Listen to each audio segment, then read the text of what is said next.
Saan ka pala?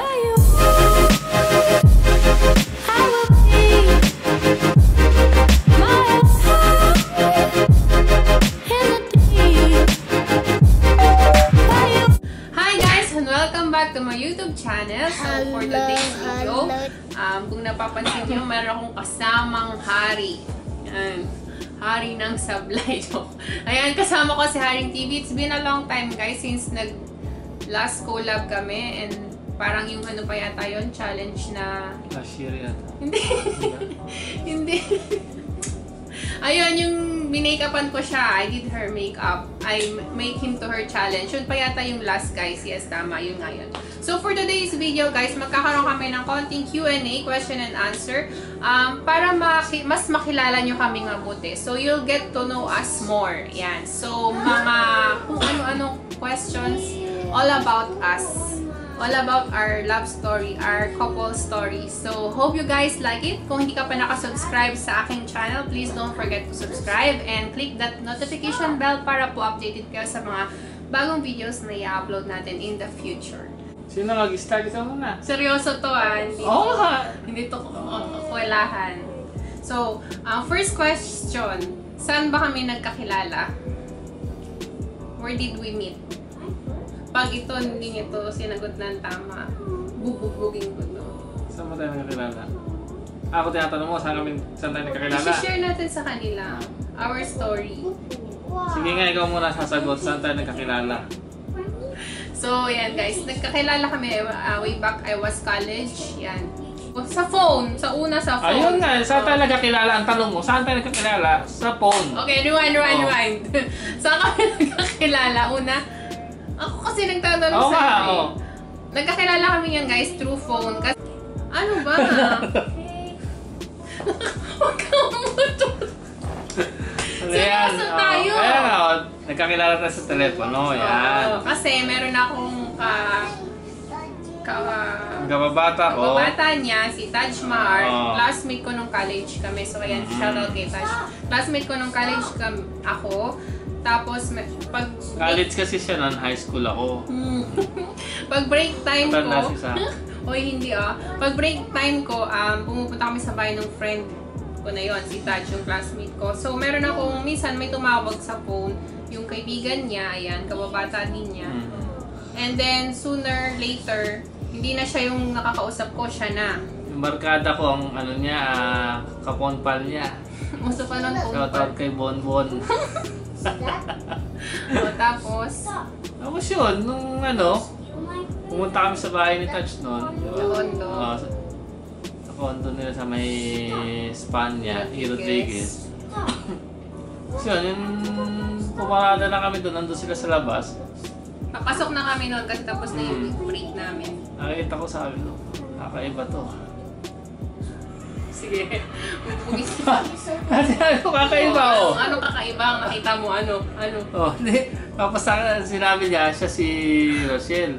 Hindi pumasok sa isip ko, sabi ko. Kahit exact nakita namin kayo doon, kausap namin si Taj. Tumabas ka dahil nakita mo yata ako. Sabi ko, ang gwapo nito. Uy, ano ka? Diba? Nasa labas na talaga kami noon. Tapos sabi ko, ito yung ka-ponpal ni Bonbon. Kaya sabi ko sa kanya, si Bonbon. Hindi, sabi ko sa'yo, di ba? Ako nga pala si Bonbon. Yun ang sinabi ko. Tapos yun, ay ikaw po si Bonbon, ganyan. Tapos, hindi niya nahuli, kinuha ko yung phone number niya. Hindi niya naisip yun, ba't ko kinuha yung phone number niya? Ibig sabihin, hindi ako si Bonbon. Oo nga hindi ko rin yun naisip. Ngayon ko na naisip. Tanga-tanga kasi. Siyempre, tinanong kita noon, hindi ka na nakatulog, nakauwi ka. Hindi ba't di makakatulog? Pero iniisip-isip mo na ako noon. Pero ang mo manliligaw. Kasi alam nyo guys, nung college ako, sa Pasig pa ako noon nag-stay sa bahay, sa tita ko. Ayan, yung kapatid ng daddy ko, sa tita ko nag-stay sa Pasig. Inaatid niya ako everyday. Ang layo ng Pasig from Menjola. Yan. Inaatid ko siya, kaya yung dalawang araw na yun. Hindi dalawang araw. Hindi dalawang araw. Tapos, yun. Okay, tapos na tayo doon. Another question. Yun nga question ko yung pagkatapos, yung nakita mo ako, nakatulog ka ba o iniisip-isip mo ako ano? Yung totoo. What are you doing to him? Siyempre, Oh. nagustuhan kita. Pero hindi mo na ako sumagot. Magpaligaw muna ako kagad. Muna sa'yo. Hindi agad-agad sumagot. Pipiling mo naman.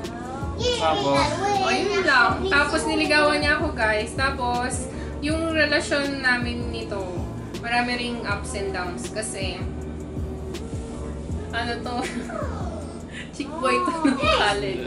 Chick boy siya noon. Pero, sabi nga nila, ito, pag kayo talaga, kayo. Kasi kahit anong dumating na pagsubok o trials sa buhay niyo, ay talagang kayo. So, ayan. Tapos, after ilang years bago tayo naging mag-asawa. Ay, ilang years yung pagiging boyfriend-girlfriend natin bago tayo nag-asawa. It's Nagpakasal. so hard. Let me just watch it. 10 years Kung na. natatandaan niya. Yay. 8 years. Oh, 8 years. Tama, 8 years. Diba? 8 years kami, guys, na nag-boyfriend-girlfriend bago kami nagpakasal. So, ayan. So, then, after that, 2009, nagpakasal kami. Oo. Yan, 2009, nagpakasal Pero kami. nagkaanak muna kami noon. Yes, nagkaanak muna kami nung una. Nung una, nagkaroon kami ng anak. Then, 2009, nauna yung baby. Tapos, yung... Kumbaga, nung una kasi ano lang yun eh. Kumbaga, trial and error lang nangyari. Love me. Oh! Trial and error daw. Ay, naging ano, hindi error. Pero kung, yun nga, kung talagang kayo, kasi marami kaming pinagdaanan dalawa bago kami dumating sa point na magpakasal ko. Madami. Kasi after ko graduate, nabuntis ako. Tapos, yun, 2009, nung nag-abroad ako, 2009, nung umuwi akong Pilipinas, yun, ano siyang magpakasal kaming dalawa. Yun. Niyaya niya ako magpakasal. Hindi siya. Siyempre, ikaw. Oo ba? Oo. Oh, sige. Yun guys, 2009 nagpakasal kami. Ikaw naman, ako nang gusto nilang malaman about us. Ano bang gusto mo malaman? Ikaw ano? Sino? Oh, ikaw. 2009 nagpunta tayo dito. Ay, 2009 nagpakasal tayo. Tapos guys, nung 2000 nagpakasal kami, nagbalik ako ng abroad mag-isa. Kaso lang, bumalik after ilang months, bumalik din ako. Kasi mahirap palang magkalayo. Nakaka-homesick talaga. So, government official siya nun sa Pilipinas. Wala talaga siyang planong pumunta dito sa Saudi Arabia para magtrabaho. Pero, para sa relasyon namin, pinilit ko siyang pumunta dito kahit anong work. Yan, kahit anong work. So, 2010, yan. Alam niyo, sa isang relasyon, dapat nagkakaroon kayo ng supportahan sa isa't isa. So, ako bilang naging OFW na ako dito sa abroad, gumawa ako ng way para makahanap ako ng work niya. So, ang ginawa namin, nag-apply kami sa isang agency sa Pilipinas para makapunta kami dalawa dito. So, luckily yun, nakahanap siya ng work, pero may sobrang layo sa work niya sa Pilipinas. Kasi as I told you guys, government official siya sa Pilipinas, di ba? Tapos, bakit ka umuo na magpunta ng Saudi? Eh, sabi mo, ito yung pinaka-ayaw mo mapuntahan na bansa. Yung totoo guys, totoo yung Kasi nga, ito yung pinakaayaw ko dahil syempre yung mga balita, yung mga naririnig ko na sa kultura nila, parang ang hirap, gano'n, diba? Tapos ang dami. Yung kala ko gano'n kahigpit, na sobrang higpit talaga na parang hindi ka na pwede gumalaw na. Kaya ayaw ko pumunta rito noon. Na-adapt ko na rin yung ano nila, nung tumagal, ang kultura nila. So ayun guys, yun nga na pumayag siya, magpunta kami dito. Sabay kami nag-process ng papers. All in all, sabay talaga kami nag-process. Pero pinilit namin sanang sabay kaming makapunta dito, kaso lang hindi nangyari yon. So nauna ako dito ng 2 weeks. Tapos after 2 weeks, saka siya sumunod.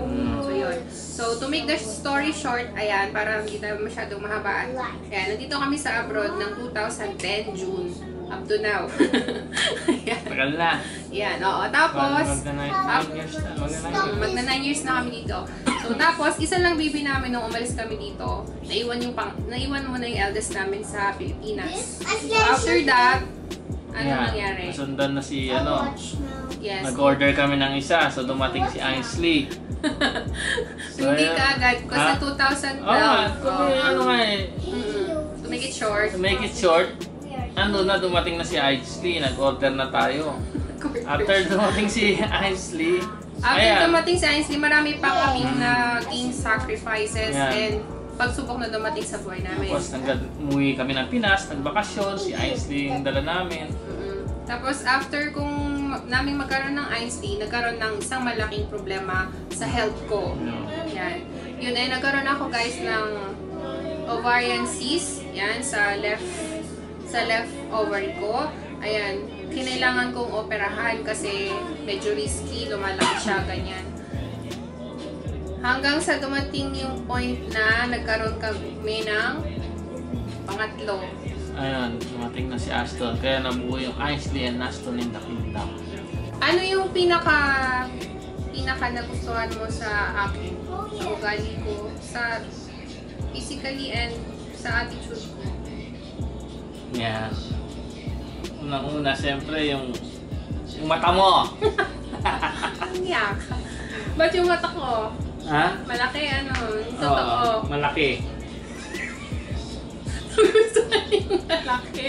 Yun My lang. God. Like a song? Siyempre, yung mata, tantalizing siya eh. Tapos, oo Tapos guys, yung- napagkakamalan nila laging inaantok ko. Oo.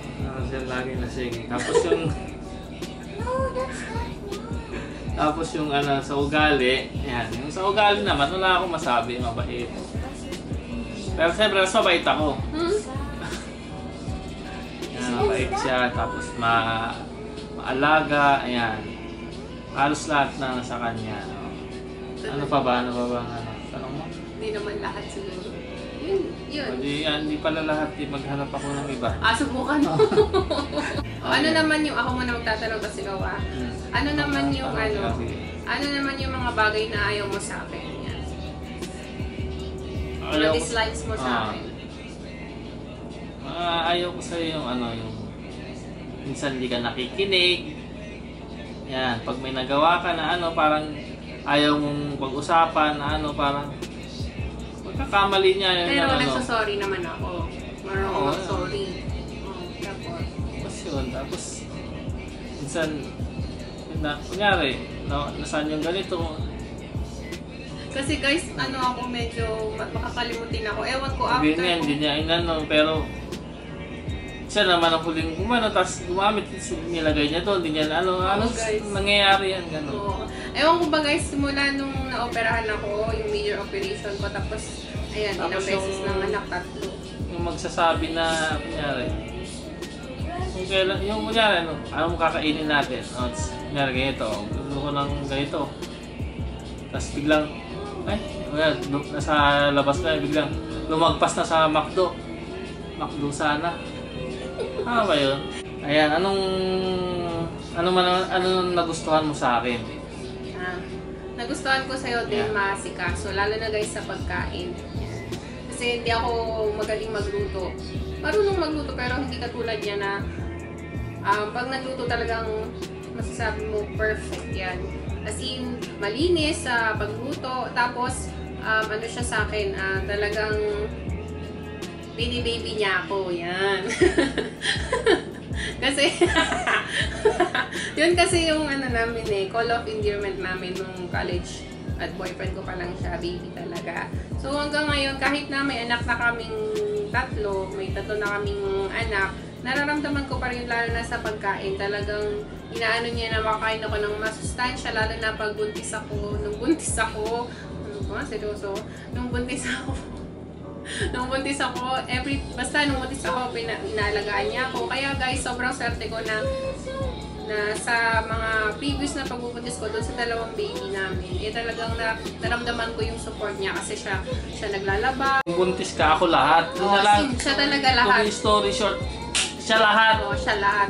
Kaya in return naman guys, pag siya kasi mababa lang naman ang kaligayahan nito. Gusto lang niya mamasahin ko yung paa niya, yung likod niya, yung ulo niya, yung pampatulog, gusto niya ganyan. Sige. ganyan siya. Pag matutulog siya, may pampatulog siya. Yung mga ganon-ganon yung... Basta gusto niya, yun lang, okay na siya, masaya na siya ng ganon. Last question. Ako pa. Ano? Ano naman ang ayaw mo sa akin? Ayun, ayaw ko sa'yo. Ito, gusto ko tong tanong mo talaga. Okay na pala.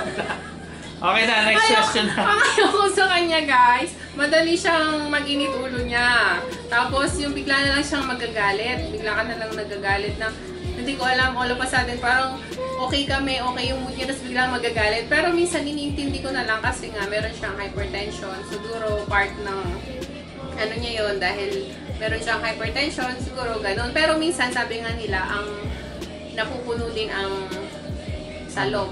Ano na, basta napupuno din tayo. Minsan, pag ganun siya palagi sa akin, talagang ginagawa ko, hindi ko talaga siya nakakausap. Yun lang ayoko sa kanya, moody. Minsan moody to. Tapos suplado, minsan. Pero pag makulit, sobrang kulit naman. Ganyan siya, yan siya. Yun. Okay. Ayun, ito last question ko. Sa ilang taon na tayong kasal? Ilang taon na? 9. 9 o magte-10 na ngayon. Kasi 2009 tayo kinasal. Nagbilang pa siya. Memories, yung masasayang ano namin na yung mag-boyfriend, girlfriend pa kami. Pupunta ako sa dorm niya, gano'n. Yung mga naaalala ko, masasayang ano. Tapos pag sinusundo ko siya. Yan. Okay, ako naman, yung memories talaga sa marriage namin since boyfriend at hanggang ngayon mag-asawa na kami. Nung mag-boyfriend pa lang kami, ang namimiss ko yung, yun nga, yung lagi niya sinusundo sa school. Tapos, mahilig kasi kami nito guys, mag-food trip. Yan. Kasi parehas kami ng gusto. Kaya yun, siguro kaya nagtatagal yung relasyon din namin. Kasi parehas kami ng gusto. Tsaka, yun, pagka sinundo niya ako, yan, bibili kami ng pagkain, kakain kami, ganun. Tapos, nag-road trip, ganun. Tapos ngayon naman, na mag-asawa kami, namimiss ko yung, nung kinasal kami, nagpunta kami sa province nila, sa Ilocos Norte. So, sobrang gustong-gusto ko doon guys, kasi napakaganda ng lugar. Yun, pagka doon kami, nagpunta na kami sa dagat, yun yung mga memories na talagang namimiss ko. Pag nagbabakasyon naman kami, ng ano namin yung dagat, mag-relax. Mag-relax, diba? Yun.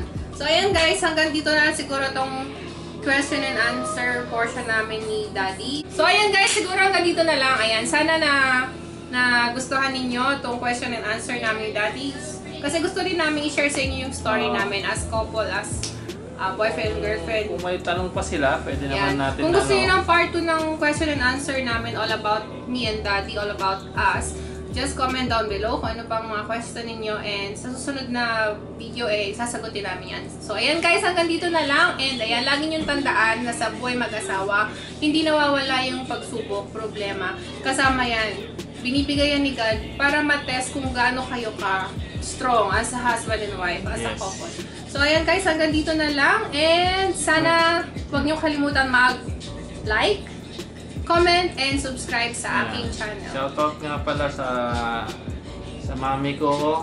Yeah. Yan, kay Chiki Castillo. Sa mga kapatid ko sa Pinas, kay Kuya Jazz, kay Debbie, kay Jessica, kay Angel, at kay Ma. Yan, sa mga... Yes, yan. At kay May, nandito si May kasi sa King Pahad. And shoutout sa aking mother-in-law yan, sa aking mga napakagandang hipag. And shoutout din ako sa aking mommy and daddy, ayan, sa aking kapatid, and sa aking hipag niya si Sarina, and ang aking kapatid na si Jun Eric Gabriel. Ayan, shoutout kay Bayaw, sa kay Papa, yan, sa kay Mama na rin. Yes. So ayan guys, hanggang dito na lang, and see you again on my next one. Bye! Your chest open so I can read your heart. I need to get inside.